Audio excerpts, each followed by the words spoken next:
So something we thought we would do for fun here is pick our top 10 Game of Thrones characters or a Song of Ice and Fire characters who do not appear in the Game of Thrones TV show.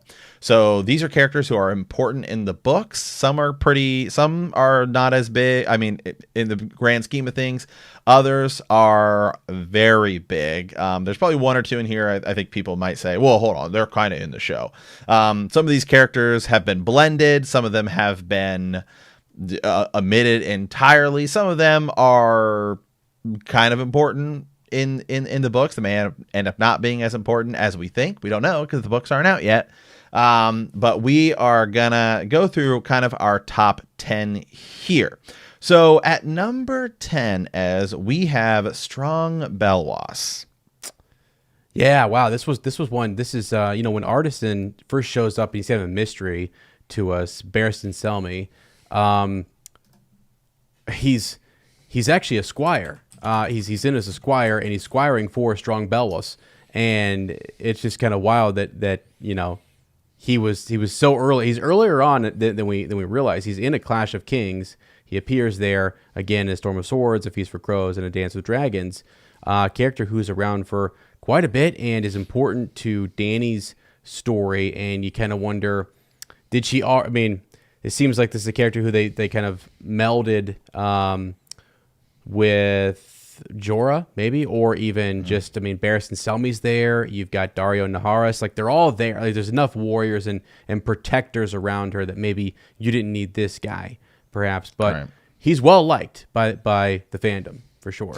Yeah, absolutely. Some cool things about him is he's this big guy. I mean, he's huge, massive guy, right? He's kind of chubby, kind of a guy. He's got all of these scars on him because he lets his opponent sort of slash him, cut him first, right? And then he'll move in. So why is he not in the show? Just as you said, because you've got Barristan Selmy and Daario and Jorah, as well as some of Dany's Dothraki that are around her as well. He's a guy, if you're going to have in there, you got to get an actor that's pretty specific, right? You got to get a big kind of bald guy, kind of chubby. And then you got to do a lot of makeup. I mean, it's a lot of makeup to have somebody who's got all these scars over him and everything. So probably why they didn't choose him. He's not super important to the overall plot line. Yeah, absolutely. One interesting fun fact, just for folks to kind of remember and chew on, those of you who are big book fans and like to theorize, he is kind of very close with Illyrio. And he was sent by Illyrio to Dany, and he's still lingering around. So just keep that in mind. Mm-hmm, absolutely. Okay, at number 9, we have one of my personal favorite characters, and that is the blacksmith at Castle Black, Donal Noye. So Donal Noye is a one-armed blacksmith, right? He forged Robert Baratheon's Warhammer. And he is a great character in the books. He serves as Jon's mentor, right? When Jon first shows up, a lot of his plot actually gets blended into Tyrion, of all people. You remember when Jon is kind of being harassed and almost beaten up, right? When he first shows up to Castle Black, because he kind of walks in with an attitude, I'm better than these people. And it's actually Donal Noye in the books who kind of reminds Jon of, everybody's here for a reason, man, and he's just this sort of great character. And then Donal Noye is one of the men, okay, who goes into the tunnel. Yeah, I know. At the siege of Castle Black. And long before it was hold the door, it was hold the line, hold the gate, okay? Yep. We will not let them through this tunnel.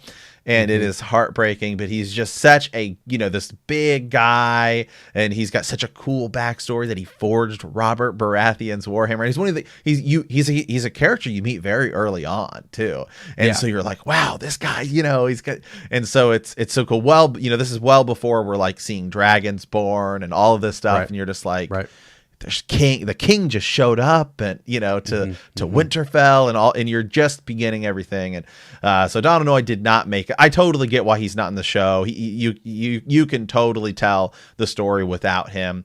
But he's a great sort of character in the books. Yeah, and I think it would have been neat for HBO, a guy who has no like arm, right? He's just an odd kind of. They like odd things that are kind of striking. Like, who's this guy? I mean, he really stands out. And if they would have put him in, and he to see him be kind of a mentor figure, and then to see him, yeah, like you said, like hold the gate and sacrifice himself for the watch and for the realms of men. I think it's huge. And I get, like you said, they wanted a younger kind of group around him. Jon's friends who were new in there with him. You already had mentors, with Jorah Mormont and a couple other guys, right. And you have Tyrion give him that same kind of speech that Donal Noye does, which then sort of helps build Tyrion as this, oh, look, here's this guy who's actually might be better than a lot of the other the Lannisters, excuse me, because remember, I think it's probably like episode 2 or 3 where that scene happens in the first season, and we just saw Jaime Lannister push Bran off the wall, and so you're thinking all the Lannisters are bad, but maybe not so much of Tyrion there. So, but Donal Noye is our number 9. So coming in at number 8 here, this one's pretty obvious reasons, and that is Ariane Martell, right? And a lot of that just has to do with I don't think they knew how to handle Dorne. No, they had no idea. And so she's actually a pretty big deal in A Feast for Crows and somewhat in A Dance with Dragons, and then even more so in Winds of Winter. And what we have are like actual point of view chapters from her, which is wild. So a point of view character in the books doesn't make it in. And that just shows you how much the show, as Matt said, had no clue what to do with Dorne, or it didn't fit the ratings, or for whatever reason, they don't know where it's going. Why? Because George maybe doesn't know yet where it's going, or he did tell them and they said that doesn't fit with what we've already told. So that sucks. But yeah, she is important, and she's important to Dany's story. She's important to another character who we're going to come to here in just a little bit later on in our list, actually. So this is a whole when you think of Dany's story coming over from Essos, there are characters that are coming with her that are going to be important in a cast that's being built around her. They just said, we're focused on Dany, and that's it. So, yeah. Yeah. Okay, as number 7 here, so this is one sort of character we have here. There's another one we'll get to a bit later, but they both have some similar purposes here. And again, guys, we wanted to pick characters who don't appear sort of at all. There are other characters that kind of show up and serve a similar purpose here. But so at number 7, we have the Ghost of Highheart, right? Or the Woods Witch. Obviously, she gives some pretty strong prophecies, some strong visions that she has about events that could happen in the future. Now, oddly enough, there's not a lot of some of these things that prophesize what could be a lot of big events. We do get, of all of them, we get Quaithe, right? Although like what Quaithe tells Dany in the show is not at all, like it's much bigger in the books is what she happens. And then we have of all people, Maggie the Frog, we get, so that one's like, kind of crazy. But yeah, the Ghost of Highheart, right? She tells Arya, I gorged on grief at Summerhall, like, go away, Wolfchild, like, right. why would you come here? She potentially prophesies, right, the Red Wedding and the Purple Wedding, if you really break down what it is she's saying. But as and I said, maybe some of those things she's prophesying about will have double meanings, and something else will be similar down the line. But yeah, so the Ghost of Highheart, number 7. As I mean, what do you think?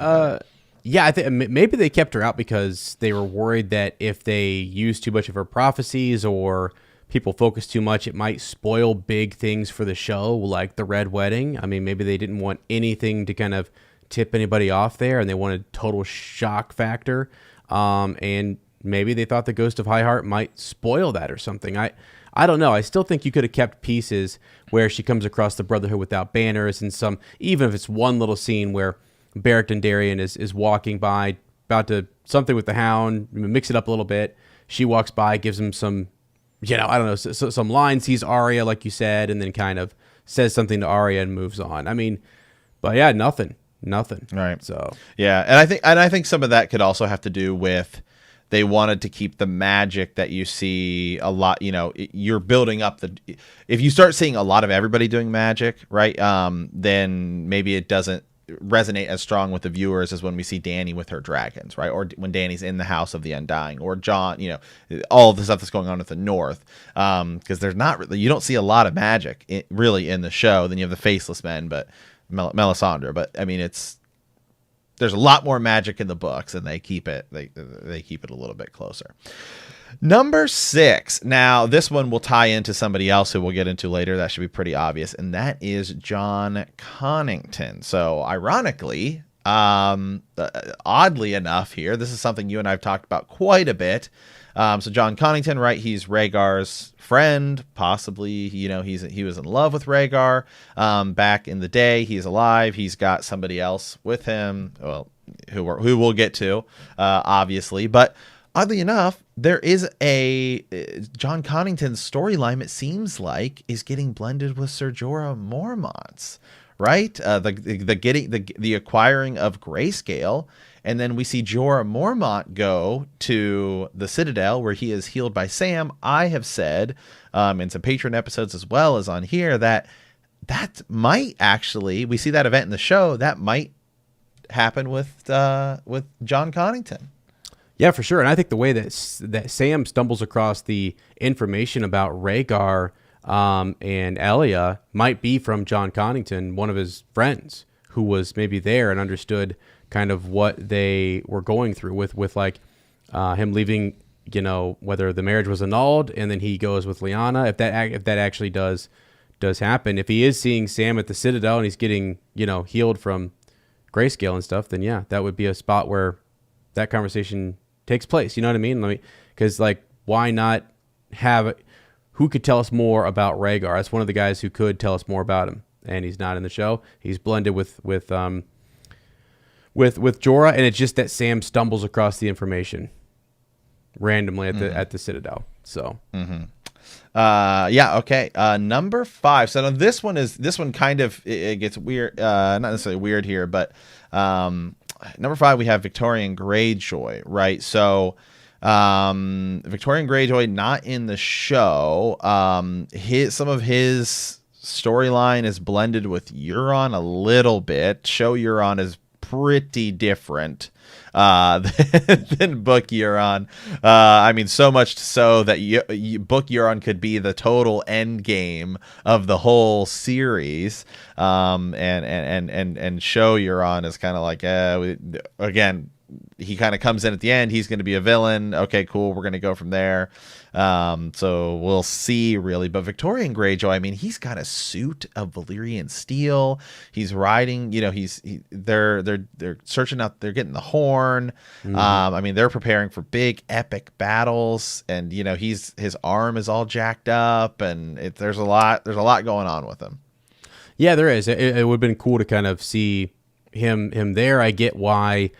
I think they thought maybe bringing him in would put Asha or Yara further down, and it wouldn't make her as important. Like, you have too many different, like split factions among the Ironborn, and they wanted people either rallying around her or around Euron, and making it more obvious to the viewer because he's not necessarily, he's not there. I don't think, right? I don't think there's any image of him whatsoever. So no, I don't think so. I went back and I was trying to remember, because we do see, we were thinking about possibly Ariane Greyjoy, but we do see him, I believe, at the King's Moot when Euron is crowned. Now there might be somebody standing in for him. I tried to go back and see, but I didn't see anything where he's like officially stated as being there. So, all right, top 4. Now this is where things get really big. So number 4, we have Val, right? The Wildling Princess. Obviously, we've talked a lot about Val. We have plenty of YouTube videos about her, as well as plenty of podcast episodes where we've talked about her love interest possibly for Jon. Now she actually is going to Hardhome, and then a big difference, right, is that in the show, Jon goes to Hardhome before he dies. He comes back from Hardhome and then is killed. So that's a big difference because Hardhome hasn't happened yet in the books. So that might be reversed, and that might buy some time if Jon's resurrected, then goes to Hardhome, comes back. Then maybe we'll see what happens with the Battle of the Bastards if that does happen. But and then what's going to happen to Val? Now there have been some theories online, and I forget her name in the show, but remember there's like the woman wildling we see, right, where she's got the kids and she wants her kids saved, and she's with them, and she's kind of like a one episode person, and she ends up dying, right? Now there have been some theories, and I remember this back when this was happening, that people were like saying, oh, that might be what happens to Val. They go to Hardhome. There is a White Walker attack, and this is where we really see them. And this may happen, like, say, early Winds of Winter, to be like, like the White Walkers are here. It's starting, and then like maybe Val dies, and Val becomes like a that would white suck or something, right? That would suck. But I could see that happening, and I could see that being real for the wildlings who would come south, and they would like spread the word. The other wildlings trust them, and then next thing you know, it's like, our wildling princess, air quote princess, right, has been killed. Yeah, Carsey is her name, right? She's a spear wife in the show. So that is her name in the show. So okay, so number 3, kind of continuing on here, like we'd had with number 7, the Ghost of Highheart, another sort of prophetic thinker, and that is Patchface. So we did not see Patchface in the show. He has some very interesting visions, things like that, to do with the potential future. Again, is it just because they didn't want as many sort of magic users? The thing is, maybe they were worried about how much dialogue was going to be in this and how people were going to interpret it, and does what he say come to fruition later on at the end of the series. Maybe that's something they were kind of thinking about. We can't have too many things said that like need to be tied up at the end. And that goes back to people saying, well, lack of writing skills by Dan and Day. I don't know, like whatever. People say a lot of things about season 8 and the show. Patchface, though, why not have him in there? I think Melisandre having him just kind of doing his thing, seemingly unimportant, and having him drop a line or two here, and then for us to see him in the flames would have been huge. And then apparently one of the big moments that George gave to Dan and Dave is Shireen Baratheon being given over to the flames. And I think in the books, my personal belief is the saddest sound, according to the Ghost of Highheart, was the little bells. And I think those little bells belong to Patchface, and I think he's in the flames. Wow. With Shireen. He's gonna be up there with her. Yeah, but I don't know why they, like you said, maybe they were trying to steer clear of too much of the prophecy. I think he could have said whatever he wanted to say about things under the sea, and I don't think it would have mattered at all. People wouldn't have really thought much about it, because what we've just learned is that Patchface often is talking about old gods versus new gods, or it's all coded. It's very well coded. It's not something that's easily deciphered. So why not? And then are you worried that he draws away the importance of Melisandre and some of these other characters? So you have that as well. So all right, our top 2 here. So I think you could honestly probably do these in either order. We just have them in the order we have them in, just because, well, that's what we think. But so at number 2, like we said earlier, with Jon Connington comes young Griff. So now we're talking about, what seems like a massive storyline that they chose not to incorporate, right? For probably a number of reasons. Like we need to sort of condense this, streamline this down, because as we're beginning to whittle off characters, we need to sort of heighten what are going to be the final major players. We want those to be the people who have been in the show the longest, like Jon, Dany, Sansa, Cersei. And we don't want to fourth quarter bring in somebody that's going to like sort of derail all of this. And that being young Griff. So that's kind of, I suppose, my thing there. And you want the big reveal in the show to be sort of Jon being Rhaegar's son, and then you do have that dynamic between Jon and Dany. Do you want to bring in a third person to have that sort of same thing challenged? I think that's why they don't do it. But the question becomes, in the books, he seems like such a big player that it's going to cause everything to be totally different. Yeah, totally different. And that's the thing. I think, I really do hear people on all of our season 8 videos where they talk about the idea that George said this should have been 10 seasons at least. It should have been longer, and then would have given him more time. And don't worry, he's building towards something. I still don't think. I don't know. It's maybe he understands how those pieces get to the end, or he knows that they have to be at these points at the end, but he doesn't know how to get it all there. And I mean, young Griff is a big. It's big. It's huge. I don't know how else to say it. It's like it's a whole part of Tyrion's arc, seemingly going to be a big deal with King's Landing. Okay, this is somebody who is, as far as we know, according to the Winds of Winter, I think it's one of the release chapters, Ariane Martell tells us like she's just learned that he's facing down Mace Tyrell on the battlefield outside of King's Landing. So in the books, he's knocking on the door of King's Landing. So is he defeated? Is he not? Who knows? I mean, maybe he is. Maybe everything is just stopped right there, and it's this. But we're following him through like John Connington and Ariana Martell, a whole other arc with Dorne at its back, an army waiting in the Boneway that could back him. I mean, it's a lot, and they totally just said not going to happen, and they're not. We're going to leave the Lannisters in power. They do bring in the Gold Company, right? Gold. Harry Strickland, right? Yeah, and so that was interesting, but. That's kind of yeah. It. I mean, yeah, I don't know. So yeah, young Griff, Aegon, Fagon, whatever you want to call him, not in the gone. show. Aegon gone. Aegon's gone.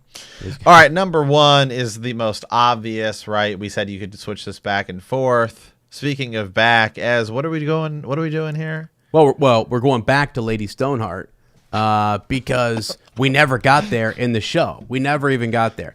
I don't understand this one because you have the actress, you know what I mean? You have Catelyn Tully, Catelyn Stark, you have the Red Wedding. I mean, in a teaser trailer going into, I forget which season it would be, to see Stoneheart step out or to see her step out at any point, like all of the, I don't know what, that would have been one of those massive, if you're just only a show watcher, you would have been like, she's back? You already have seen Beric Dondarrion be raised. Jon Snow gets raised. I mean, why would the people not accept that? Here's the thing. They don't know. I don't know that anybody, maybe not even George, where her story arc is going or where it's going to end. It's just, maybe it's too much. But I was surprised because you could have done some cool stuff. Even if she's ultimately just killed off again later on and she gets some vengeance on Walder Frey or whatever for her family, and then maybe her daughters learn something of that grows their character. Maybe they just didn't have the time to do it. But the more and more that we do, like when we were making up this list, I thought to myself, I am more and more agreeing with people that it should have been 10 seasons. Yeah. So, well, and here's my thing with Lady Stoneheart, and I actually think they could have 100% incorporated her, and it would have been very useful to the plot going forward. So she died. Catelyn dies at the end of the Red Wedding. That's season 3, I think. Is when the Red Wedding takes place. Regardless, it doesn't matter. So by bringing her back, right? Let's say she's brought back by Beric Dondarrion, Thoros Amir, all that stuff. Let's say you keep Beric alive as he does in the rest of the show.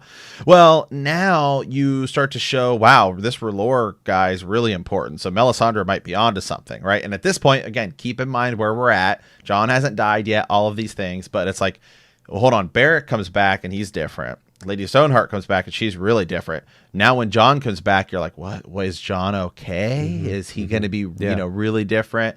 And then you got Bran going up and getting weirwood powers and becoming the three-eyed raven in the show. So I think you could have had her. I think you could have maybe had her even killed by, say, Brienne of Tarth, right? And then it's like this thing where it's like, well, my oath wasn't to you, Lady Stoneheart, my oath was the Catelyn, and so. you know, that maybe that's the way you go, and then it would actually make Catelyn's legacy that much more scary. Or maybe she's killed by Jaime, you know, and it's this big sort of dilemma for Jaime where he feels like he's doing what's right because now she's just off the rails and evil. There's so much that you could have done with Lady Stoneheart, even if you don't know where it's going. I guess the question becomes, how do you get rid of her, in sort of a meaningful way? You gave a couple, which is, you know, Jaime trying to kill in the beginning just the things he does for love, and now truly the things that he might do for love, whether that's just what is right, or what, like some strange kindness in his heart, or even for maybe her. Yeah, I don't know. We don't know how far gone Lady Stoneheart is. We know she's just after vengeance, but could he have done something to protect her daughters or protect other people from her, like in some weird way? Brienne could have also been someone to take her out. Maybe you have Arya. Maybe you know, like, think about when the Hound kills those Lannister men after he meets up with like that convert, which is kind of them doing, I think, the Gravedigger storyline a little bit to kind of show that where he's a changed man. Arya comes back. She runs into the Hound. The Hound gets captured by Lady Stoneheart, and she's going to kill the Hound, who Arya's now like, no, you know, he's changed. He's a good guy. And Lady Stoneheart is like, yeah, but he's a Lannister man, and we have to kill him. And so Arya then has to kill Lady Stoneheart, and she's like, you know, you're not really my mom. You know, like and it's a heartbreaking scene. There's a lot you could do with it and have had her. And again, the biggest difference here between Lady Stoneheart and just about all of these characters, actually all of these characters, is that you actually have the actress, right? You have her, and you didn't cast a young Griff or a Patchface or a Val or any of those things. You actually have the character, and I think that was one we were actually all. I mean, put your time capsule on, and I remember going back to reading forums, and everyone's like, we were still actually thinking, like in season 6 and season 7. Are they going to show us Lady Stoneheart? Oh, I think we're going to see her. That was a big one once you got to about season 6, when we're past the books and everyone's like, oh, maybe they'll bring Lady Stoneheart back because we need to fill in this stuff and maybe George will finish. And none of that stuff ended up happening. But yeah, I Lady Stoneheart, to me, that's the one that's like, wow. Yeah. Yeah, no, and for George as well. That was the one that I think shocked George the most, that their ultimate decision was not to use Lady Stoneheart. So, you know, when the creator is also kind of shocked, I think that is deserving of number one characters that don't make it into the TV show. That's pretty wild. It's pretty wild that didn't happen. Right. Yeah. You know, Catelyn does, so maybe some people will disagree with, but hey, let us know. Is there somebody? Who do you guys think? We want to know. Who do you guys think? Is there another character that we missed that didn't show up in the show?